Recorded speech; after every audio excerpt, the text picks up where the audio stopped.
Hello welcome friends, मेरा नाम है अभिषेक शर्मा, मैं हूं आपका ऑनलाइन ट्यूटर। आज जो एक्सेल का टॉपिक है वो है सिनेरियो मैनेजर। और सिनेरियो मैनेजर की अगर बात की जाए तो वो कहाँ मिलता है तो मैं आपको दिखा देता हूँ। होम, इंसर्ट, पेज लेआउट, इस तरह के यहाँ पे आपको मेन्यू देखने को मिल रहे होंगे। तो यहाँ पे जो डाटा का ऑप्शन है, डाटा के ऑप्शन पे जब आप क्लिक करते हो तो व्हाट इफ एनालिसिस नाम से जो ऑप्शन मिलता है उसके अंदर सिनेरियो मैनेजर आपको मिलेगा। अब ये जो सिनेरियो मैनेजर है इसका यूज कैसे करेंगे ये एक तो मैं बताऊंगा। दूसरा चीज़ जो सिनेरियो मैनेजर है इसे 3 तरीके से इसका यूज करना मैं आज आपको इस वीडियो में बताऊंगा। और मैंने यूट्यूब पे कई बार वीडियो देखा है तो उन्होंने एक नॉर्मली तरीके से बताया है, वो भी मैं तरीका बताऊंगा, साथ में एक एडवांस तरीका भी बताऊंगा आपको सिनेरियो मैनेजर का। तो आज की जो वीडियो है वो है सिनेरियो मैनेजर के ऊपर, जिसमें मैं उसे यूज करने के 3 तरीके बताऊंगा। पहला कंडीशन देखिए या पहला तरीका देखिए। अब इसके लिए आप समझिए पहले कि माना कि एक शॉप है, जहां पर 3,000 रुपये का सामान खरीदने पर, एक शॉप है जहां पर 3,000 रुपये का सामान खरीदने पर 3% का डिस्काउंट मिलेगा। तो एक शॉप ने ऑफर निकाला कि हमारे यहाँ से 3,000 रुपये का सामान खरीदिए और 3% का डिस्काउंट पाइए। तो इक्वल 3,000 मल्टीप्लाई बाय 3% एंटर, मतलब 3,000 का सामान खरीदेंगे तो 3% का डिस्काउंट के हिसाब से 90 रुपये का डिस्काउंट कस्टमर को मिलेगा। अब आप 90 वाला जो ये अमाउंट है इसे सिलेक्ट कर लीजिए। थोड़ा सा मैं जूम कर लेता हूँ, आपको क्लियर दिखाई दे।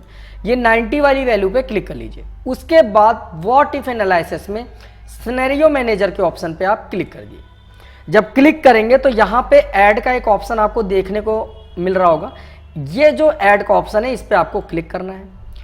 अब यहाँ पे मैं एक कंडीशन बनाऊंगा कि एक शॉप है जहाँ पे 3,000 रुपये का सामान खरीदने पे 3% का डिस्काउंट दिया जा रहा है।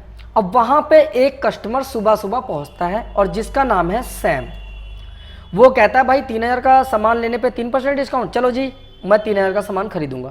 अब जब वो 3,000 का सामान खरीद लेता है, उसके बाद जब परचेज कर लेता है तो जब पैसे देने की बारी आती है तो वो कहता है जी मुझे ज़्यादा डिस्काउंट दो, नहीं तो मैं सामान वापस कर दूंगा।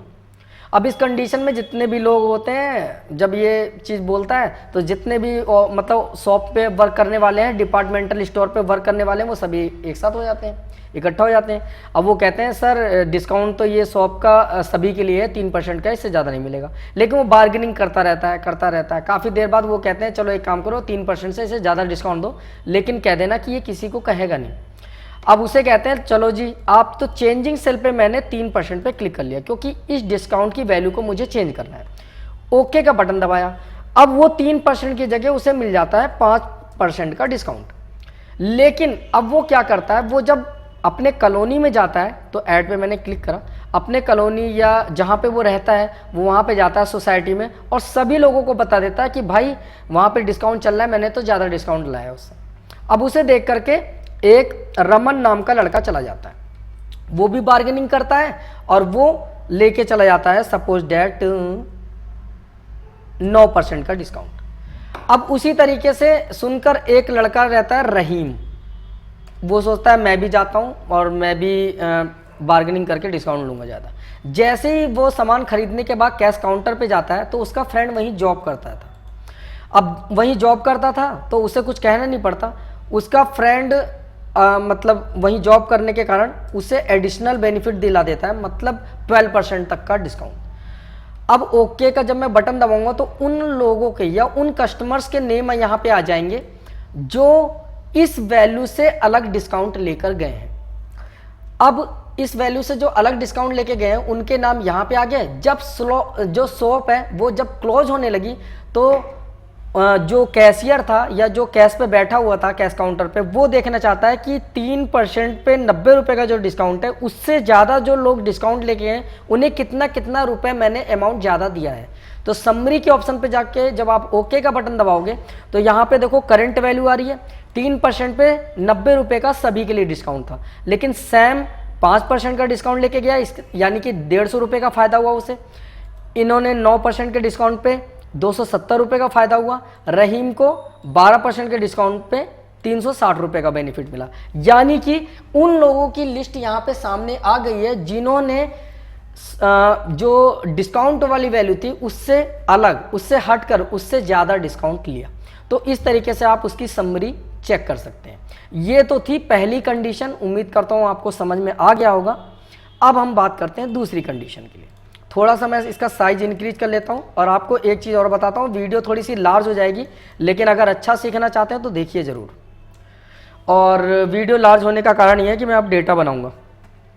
अब यहाँ पे मैंने थोड़ा सा एरिया सिलेक्शन कर लिया, सपोज डेट यहाँ, और मैंने इस पर कलर इफेक्ट डाल दिया ब्लैक, और यहाँ पे मैंने ऐसी एरिया सिलेक्शन करा, मैंने इसका कलर डाल दिया रेड, और यहाँ पे हम हेडिंग लिखेंगे, इसकी सब हेडिंग। सबसे पहली हेडिंग हो गई सपोज डेट सीरियल नंबर, और दूसरी हेडिंग हो गई सपोज डेट रो आइटम्स हो गए, और उससे अगला जो हेडिंग हो गया वो हो गया रो क्वांटिटी, और उससे अगली जो हेडिंग होगी वो होगी रो, और रो हम डाल देते हैं पीपीए, पर पीस अमाउंट, यानी कि एक पीस का अमाउंट है। और यहाँ पे हमने डाल दिया रॉ प्राइस भी डाल दिया। और उसके बाद हम इन सारे एरिया का सिलेक्शन करके इसे हम बोल्ड करते हैं, इस पर हम कलर इफेक्ट डाल देते हैं कुछ इस तरीके से। तो ये हमारी हेडिंग्स हो गई तैयार। सीरियल नंबर मैंने 1, 2 और इस तरीके से मैं इसे 5 तक ड्रैग कर लेता हूँ, क्योंकि कम से कम 5 आइटम तो बनाएंगे ही। और इस यहाँ से यहाँ तक मैंने सिलेक्शन करा और बॉर्डर पे क्लिक करा। सारी चीज़ मैं सामने इसलिए बना रहा हूँ क्योंकि पहली बना के रखूँगा तो आपके समझ में थोड़ा सा कम आएगा। तो मैं सारी चीज़ समझाता हुआ भी चलूँगा। वीडियो लार्ज हो रही है उससे कोई फ़र्क नहीं पड़ता, लेकिन आपके समझ में आना चाहिए, मेरा मेन उद्देश्य यही है। अब मैं यहाँ पर क्या होगा, मैंने कुछ आइटम यहाँ पर डाले, जैसे मैंने यहाँ पर डाल दिया माउस, यहाँ पर डाल दिया मैंने कीबोर्ड, मतलब मैं कंप्यूटर के प्रोडक्ट डाल रहा हूँ यहाँ पे, और यहाँ पे मैंने डाल दिया मॉनिटर, और यहाँ पे मैंने डाल दिया सीपीयू, मैंने यहाँ पे डाल दिया लास्ट यूपीएस। अब यहाँ पे रो क्वांटिटी है, मैंने यहाँ पे 100 डाल दिया, और सभी में मैं क्वांटिटी 100 ही डाल देता हूँ। अब यहाँ पे रो पीपीए मतलब पर पीस अमाउंट, एक माउस मानना कि मुझे 300 रुपये का पड़ रहा है, कीबोर्ड भी मुझे एक 300 रुपये का पड़ रहा है, मॉनिटर मुझे 5000 रुपये का पड़ रहा है, सीपीयू मुझे 5000 रुपये का पड़ रहा है, और यूपीएस मुझे 2000 रुपये का पड़ रहा है। ये मैंने एक पीस का अमाउंट डाला। लेकिन 100 पीस का मुझे अगर अमाउंट जानना है तो मुझे इक्वल रो क्वांटिटी मल्टीप्लाई रो पीपीए और एंटर दबाना होगा, तो यहाँ पे रो प्राइस आ जाएगा और मैं इसे ड्रैग कर लेता हूँ। अगर समझने में दिक्कत हो थोड़ा सा प्रीवियस कर लेना वीडियो को, इसीलिए मैं थोड़ा जल्दी भी बता रहा हूँ क्योंकि वीडियो थोड़ी शॉर्ट बन पाए। और ये वाला एरिया मैंने सिलेक्शन करके मर्ज कर लिया, और यहाँ पे हम लिख लेते हैं MS एक्सेल और scenario manager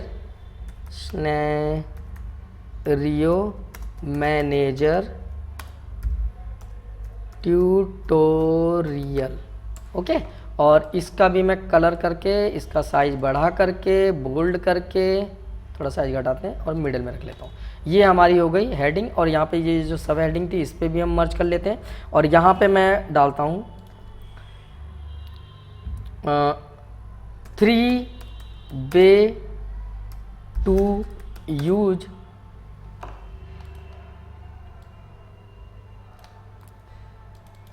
scenario manager, okay. और ये मैंने हेडिंग बना ली। अब यहाँ पे भी हम एरिया सिलेक्शन करते हैं, इसे मर्ज कर लेते हैं, और यहाँ पे मैं लिखता हूँ टोटल, और उसके बाद टोटल वाला एरिया भी हम ऐसे कलर इफेक्ट डाल देते हैं, और यहाँ पे हम बॉर्डर डालते हैं, और यहाँ पे मैं इसका सम कर लेते हैं, जो ऊपर वाले जितने भी रो प्राइज आए हैं, तो इसमें एरिया सिलेक्शन करके सम कर लिया। ये हमारा डेटा हो गया है तैयार। अब मैं आपको इसका भी एक एग्जांपल दे के समझाता हूँ, तभी आपके समझ में आएगा। यहाँ पे मैंने मान लीजिए मेरी एक कंपनी है न्यूटेक प्राइवेट लिमिटेड, और मैं न्यूटेक नाम से जो कंप्यूटर है वो सेल करता हूँ, असेंबल करके बना करके बेचता हूँ। अब मैं जब मार्केट में जो मैंने रॉ मटेरियल या रॉ आइटम या कच्चा माल माउस का, कीबोर्ड का, मॉनिटर का, मैंने सब सामान मैंने मदरबोर्ड और उसका मतलब हार्ड डिस्क, उसके अंदर जो आपका प्रोसेसर, फैन प्रोसेसर, वो वगैरह सारा चीज़ मैंने सब थोक रेट से, मार्केट प्राइस से रो आइटम में, कच्चे माल में उठाया और फिर उसके बाद मैं उसे असेंबल करके आगे सप्लाई करता हूँ, सेल करता हूँ। तो जब मैं मार्केट से मैंने 100 आइटम खरीदे तो मुझे माउस का एक पीस 300 रुपये का पड़ा, कीबोर्ड का 300 रुपये का, मॉनिटर का 5000 रुपये का, सीपीयू का 5000 का और यूपीएस का 2000 रुपये का। ये मुझे प्रेजेंट टाइम में इतने रुपए का मुझे सामान पड़ रहा है। लेकिन फ्यूचर जो होता है वो अनसर्टेन होता है, यानी कि जाहिर सी बात है मार्केट फ्यूचर में घट भी सकती है और बढ़ भी सकती है। तो हम यहाँ पे एक मार्केट वैल्यू को, एक अनुमानित मार्केट वैल्यू को अप डाउन मान करके हम यहाँ पे एक रिजल्ट देखना चाहते हैं, रिजल्ट निकालना चाहते हैं कि अगर वैल्यू थोड़ी सी महंगी होती है तो हमें कितने तक का पड़ सकता है, कितने प्राइस का पड़ सकता है, और अगर मार्केट वैल्यू हल्की फुल्की घटती है तो कितने तक का पड़ सकता है हमें प्राइस। अब यहाँ पे जो अनुमानित वैल्यू है उसे हम निकालने के लिए एक प्राइस की एक वैल्यू निर्धारित करनी पड़ेगी हमें। तो हमने यहाँ पे देखो 300, 300, 5000, 5000 डाल रखा है। अगर कोई भी माउस का ही मान लो एक प्रोडक्ट है, वो अगर कम से कम घटता है, हमें थोड़ा सस्ता मिलता है तो कितना घटेगा, ज़्यादा से ज़्यादा 150 रुपये, बढ़ेगा भी तो 150 रुपये। ऐसा तो है नहीं कि 300 रुपये वाला प्रोडक्ट आपको 500 रुपये का मिलेगा या 5000 वाला प्रोडक्ट आपको 10,000 का मिलेगा। तो हम थोड़ा बहुत इसमें घटाए बढ़ाएंगे। अब इसका वैल्यू निकालने के लिए सिनेरियो मैनेजर में इस वैल्यू को निकालने के लिए, इसकी समरी को निकालने के लिए आपको क्या करना है, आपको टोटल वाली वैल्यू पे क्लिक करना है। उसके बाद आपको डाटा पे जाके व्हाट इफ एनालिसिस में सिनेरियो मैनेजर पे क्लिक करना है। उसके बाद यहाँ पे ऐड का ऑप्शन आपको देखने को मिलेगा, इस पे आपको क्लिक करना है। क्लिक करने के बाद मैं इस वैल्यू का एक मैक्सिमम वैल्यू निकालना चाहता हूं, तो मैंने यहाँ पे डाला मैक्सिमम वैल्यू या मैक्सिमम प्राइस लिख देते हैं, थोड़ा अच्छा लगेगा, PRIC। अब यहां पे जो F12 लिखा हुआ है इस वाले को हम डिलीट कर देंगे और जो ये रो PPA है इसे हम सिलेक्ट कर लेंगे, एरिया को, मतलब रो पर पीस अमाउंट वाला एरिया। और जब आप ओके करोगे तो इसी वैल्यू का एक डायलॉग बॉक्स अलग से टेबल टाइप में खुल के आ जाएगा। अब यहाँ पे वही वैल्यू आ गई जो यहाँ पे लिखी हुई है, लेकिन हमने मैक्सिमम वैल्यू हमें ज्ञात करना है, हमें निकालना है, या हम देखना चाहते हैं एक अनुमानित मैक्सिमम वैल्यू। तो हम यहाँ पे वैल्यू में थोड़ा सा चेंजेस करेंगे। जैसे 300 की जगह मैंने यहाँ पे कर दिया कि मुझे 350 का, और ये 300 वाली वैल्यू हमें 350 की मिली, मतलब जो 300 की थी वो 350 की मिली। 5000 वाली मान लो हमें सामान 5500 रुपये का मिला, ये मैंने एक अनुमानित वैल्यू, और 2000 वाला मान लो 2500 रुपये का मिला। तो ये हमने अनुमानित वैल्यू डाल के ओके कर लिया। मतलब सब में मैंने किसी में 50 रुपये, किसी में 500 रुपये, 500 रुपये मैंने बढ़ा दिए, और उसके बाद मैं इसे ओके कर लेता हूँ। तो यहाँ पे मैक्सिमम प्राइस यहाँ पे ऐसा बना हुआ एक सिनेरियोस में दिखाई देगा आपको। अब मैं ऐड करूँगा मिनिमम वैल्यू, तो मिनिमम प्राइस मैं यहाँ पे ऐसे लिख देता हूँ, और उसके बाद मैं डायरेक्ट ओके करूँगा, दोबारा टेबल बन जाएगी। इसमें मैं वैल्यू को थोड़ा सा घटा देता हूँ, तो 300 की जगह मैंने यहाँ कर दिया 250, यहाँ पे भी 250, यहाँ पे 5000 है तो यहाँ मैंने 4500 कर दिया। सपोजट मुझे 500 रुपये का अगर कम में मिले प्रोडक्ट, यहाँ पे भी मैं 4500 कर देता हूँ, यहाँ पे मैं 1500 रुपये कर देता हूँ। इसमें मैंने 500 और 50 रुपये घटाए, उसमें 500 और 50 रुपये बढ़ाए। तो ये हमारा मैक्सिमम प्राइस और मिनिमम प्राइस आ गया है। अब इस वैल्यू के आधार पे मैंने यहाँ पे कुछ वैल्यू कम ज़्यादा करके मैक्सिमम मिनिमम प्राइस मैंने यहाँ पे सिनेरियो में फीड कर दिया है। अब इसकी समरी को देखने के लिए मैं यहाँ पे समरी का ऑप्शन जो आपको दिखाई दे रहा है इस पर मैं क्लिक करूँगा, और जब मैं ओके करूँगा ये F12 आ रहा है, ये जो टोटल वाली वैल्यू है, तो F12 वाले की। अब अगर ये मान लो नहीं भी आ रहा हो ऐसा तो आप इस पर क्लिक कर दीजिएगा, और उसके बाद जब मैं ओके करूँगा तो आपको रिजल्ट मिल जाएगा। जैसे ही मैं ओके करता हूँ तो यहाँ पे देखिए समरी का रिजल्ट आ गया है, जिसमें नॉर्मल वैल्यू जो थी वो मुझे 12,60,000 रुपये का मिल रहा था नॉर्मल प्राइस पे, जो प्रेजेंट में मुझे मिल रहा है। लेकिन अगर मार्केट कल को बढ़ती है, हल्का फुल्का 50 रुपये या 500 रुपये का अंतर आता है, तो मुझे जो 12,60,000 रुपये वाला सामान था वो मुझे 14,20,000 रुपये तक का मिलेगा। और अगर मान लीजिए मैं मिनिमम प्राइस में निकालना चाहता हूँ कि मैं अगर मार्केट हल्की फुल्की घटती है तो मुझे 11 लाख रुपये तक का सामान पड़ सकता है। इसमें 500 और 50 रुपीज़ के डिफरेंसेज में मैंने यहाँ पे निकाल के आपको दिखाया। ये एक अनुमानित वैल्यू है किसी भी नॉर्मल प्राइस का अनुमानित वैल्यू निकालना, मैक्सिमम और मिनिमम। तो इस तरीके से आप समरी निकाल सकते हैं। ये पहला तरीका था, ये वाला, जिसमें मैंने इंटरेस्ट निकाल के दिखाया, और दूसरा जो तरीका था उसमें मैंने आपको ये वैल्यू निकाल के दिखाया।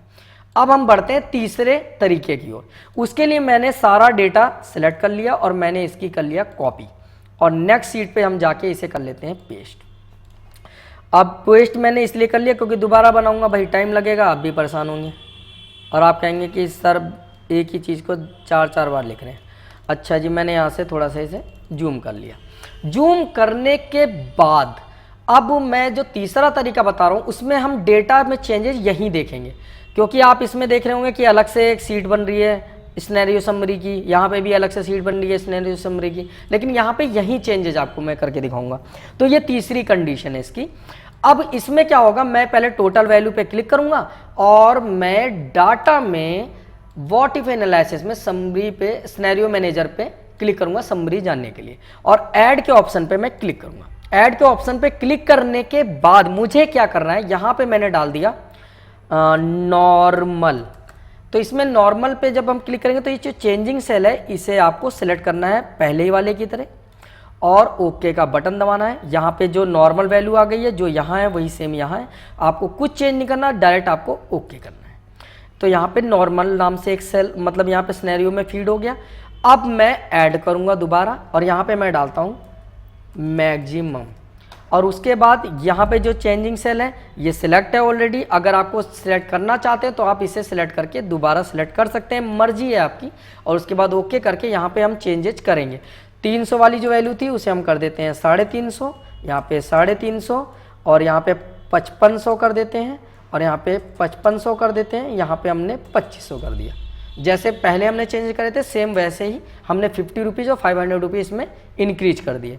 अब उसके बाद अब आते हैं मिनिमम वैल्यू। तो ऐड पे क्लिक करते हैं, हम यहाँ पे लिखते हैं मिनिमम, और उसके बाद यहाँ पे हम चेंजिंग सेल को सिलेक्ट भी कर सकते हैं, चाहे तो डायरेक्ट ओके कर लीजिए। और यहाँ पे हमने वैल्यू घटा दिया 250, यहाँ पे 4500, यहाँ पे 4500, यहाँ पे 1500। अब मैंने इसे ओके करा तो ये मिनिमम वैल्यू हो गई। अब मैंने आपको बताया था कि हम इसे समरी की जगह यही चेंजेस करके देखना चाहते हैं।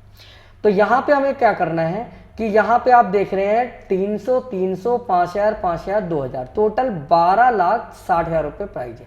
अगर मैं मिनिमम पे क्लिक करके शो पे क्लिक करूंगा तो इसकी एक मिनिमम वैल्यू यहाँ पे दिखाई देगी आपको, जिसमें क्या होगा, यहाँ पे 300 की जगह 250 आ जाएगा, जो हमने यहाँ पे 50 रुपीज़ घटाए थे, और यहाँ पे 500 रुपये घट जाएंगे। तो आप जैसे ही शो पे क्लिक करते हो तो आप देखोगे 350, सॉरी मैक्सिमम मैंने सेलेक्ट कर लिया, ये मिनिमम पे क्लिक करके शो करते हो तो यहाँ पे देखिए 250, 4500, 1500, यानी कि मिनिमम पे जब मैंने क्लिक करके शो करा तो यहाँ वैल्यू घट गई और यहाँ पे प्राइस आ गया 11 लाख, जो सेम सिनेरियो 2 में आ रहा था।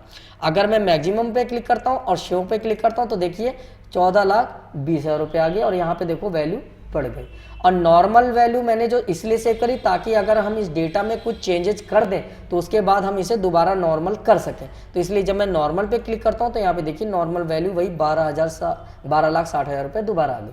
तो इस तरीके से मैंने आपको 3 तरीके बताए हैं। पहला तो इसका डिस्काउंट, या तो आप इंटरेस्ट निकालने के तरीका मैंने आपको सिखाया। दूसरा तरीका मैंने इसी वैल्यू पे सिनेरियो समरी में आपको मैंने अलग निकाल के डेटा दिखाया। और तीसरे वाले पे मैंने यहीं के यहीं आपको डेटा में मैक्सिमम ये देखिए 14,20,000 और मिनिमम ये देखिए 11 लाख और नॉर्मल वैल्यू इस तरीके से निकालना मैंने आपको बताया। तो उम्मीद करता हूँ आपको ये पसंद आया होगा। बाकी अगर समझने में कोई दिक्कत या परेशानी होती है हल्की फुल्की भी तो आप वीडियो को रिवाइंड करके देख लीजिएगा। फिर भी अगर उस क्वेरी का सॉल्यूशन नहीं मिलता है आपको तो आप वीडियो के कमेंट बॉक्स में कमेंट कर दीजिए। अगर मैं जब भी देखूंगा आपके कमेंट का रिप्लाई देने की कोशिश करूंगा। बाकी एक और प्रॉब्लम थी लोगों की तो वो भी मैं सोल्व आउट कर देता हूँ इसी वीडियो में। अभी एक कमेंट भी आया था, मैं यहाँ पे आपको दिखाता हूँ। हाँ, ये गुरुजी आपने जो वीडियो बनाया है वो अच्छा है लेकिन वीडियो क्वालिटी ठीक नहीं है। वीडियो क्वालिटी से मतलब है कि उन्हें साफ नहीं दिखाई दे रहा। इस टाइप से अगर मैं आपको कमेंट दिखाऊंगा तो काफ़ी सारे कमेंट आ जाते हैं जिसमें लिखा रहता है कि सर वीडियो पे आवाज़ तो साफ आ रही है लेकिन वीडियो साफ नहीं दिखाई दे रही। तो उस कंडीशन में आपको करना क्या है, अगर आप मेरी कोई भी वीडियो देख रहे हैं, सपोज डैट मैं यहाँ पे एक आपको प्ले करके दिखाता हूँ, जैसे सपोज डैट ये वाला प्ले कर लेते हैं, एक्सेल फॉर्मूला सीरीज। आवाज़ थोड़ा बढ़ा लेते हैं।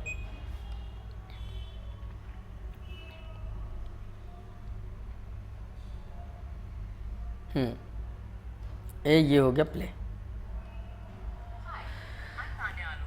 2 मिनट स्किप करना पड़ेगा। आओ भाई स्किप का ऑप्शन, ये आ गया। हाँ अब देखिए, थोड़ा सा आगे बढ़ा लेते हैं। हाँ अब देखिए यहाँ पे लिखा हुआ आ रहा है ना चीज़ें, थोड़ा सा मैं ये हटा देता हूँ। ये देखिए लिखा हुआ आ रहा है, लेकिन अब कई बार क्या ऐसा होता है, ये कंडीशन आती है कि जो लिखा हुआ है वो आपको साफ नहीं दिखाई दे रहा। क्यों नहीं दिखाई दे रहा? क्योंकि यहाँ पे देखिए सेटिंग का ऑप्शन आपको दिखाई दे रहा है। तो इसका मैं आवाज़ भी बंद कर देता हूँ। तो अगर मान लीजिए आप कोई वीडियो मेरी प्ले करते हैं और आप वीडियो देख रहे हैं और आपको वो क्लियर नहीं दिखाई दे रहा, तो इसका मतलब वीडियो की क्वालिटी में आपको चेंज करना होगा। तो आप इस पर सेटिंग पे जाएंगे तो यहाँ पे आएगा क्वालिटी का एक ऑप्शन, यहाँ 480p है। अगर मैं 144 पिक्सल पे सिलेक्शन कर लेता हूँ तो अब आप देखेंगे, देखिए वीडियो कितनी धुंधली दिखाई दे रही है, मतलब क्लियर नहीं आ रही है और जो भी लिखा हुआ मैटर है वो आपको साफ नहीं दिखाई देगा, ना समझ में आएगा। लेकिन अगर आप इसी सेटिंग के ऑप्शन पे जाकर यहाँ पे जो क्वालिटी का ऑप्शन है इसमें आप 720 पिक्सल या मतलब 1080 पिक्सल 1080 पिक्सल आता है, तो 10 और 80 पिक्सल, तो उसे आप सेलेक्ट कर लेते हैं, या 720 पिक्सल ही आप सेलेक्ट कर लीजिए, तो आपको एकदम स्क्रीन पर क्लियर दिखाई देगा। क्योंकि मैंने वैसे वीडियो अधिकतर हाई रेजुलेशन में बनाया है, नॉर्मली मैंने 720 पिक्सल में ही बनाया है सारी वीडियोस। लेकिन कई बार क्या होता है कि लोगों का जो नेट होता है वो स्लो चलता है, तो उसमें क्या होता है कि यहाँ पे जो सेटिंग में जो ऑप्शन होता है क्वालिटी का, ये ऑटोमेटिक घट जाता है, तो उस कारण आपको ये क्लियर नहीं दिखाई दे रहा होगा। तो जब भी आपको क्लियर वीडियो ना दिखाई दे तो आप यहाँ पे 720 पिक्सल या उससे अबोव वाली क्वालिटी सेलेक्ट कर लीजिए। मिनिमम आप 480 पिक्सल रहने दीजिए। 480 पिक्सल पे भी आपको क्लियर दिखाई देगा, लेकिन 480 से अगर नीचे गया वीडियो की क्वालिटी तो आपको देखने में थोड़ा सा परेशानी होगी, क्योंकि जाहिर सी बात है एक्सेल है तो मैं समझा रहा हूँ, तो लिखा हुआ मैटर जाहिर सी बात है थोड़ा सा कम समझ में आएगा। तो आप एक काम कर सकते हैं कि चाहे मोबाइल पे देखिए चाहे कंप्यूटर पे, अगर वीडियो साफ नहीं दिखाई दे रही तो आप यहाँ से रेजुलेशन को बढ़ा लीजिएगा। तो बस मुझे एक यही चीज़ बतानी थी आपको, बाकी मैंने वीडियो आपको बता ही दिया है, वीडियो में समझा ही दिया है कि 3 तरीके सिनेरियो मैनेजर के यूज करने के। और वीडियो को लाइक करना ना भूलें, अपने फ्रेंड को शेयर करना ना भूलें। पहली बार पेज पर आए हैं तो प्लीज़ सब्सक्राइब कर लीजिएगा, ताकि जितनी भी मैं वीडियोज़ अपलोड करूँगा उसकी नोटिफिकेशन या अपडेशन आपको मिल जाएगी। बाकी मिलते हैं आपसे न्यू वीडियो के साथ, तब तक के लिए बाय बाय, टेक केयर।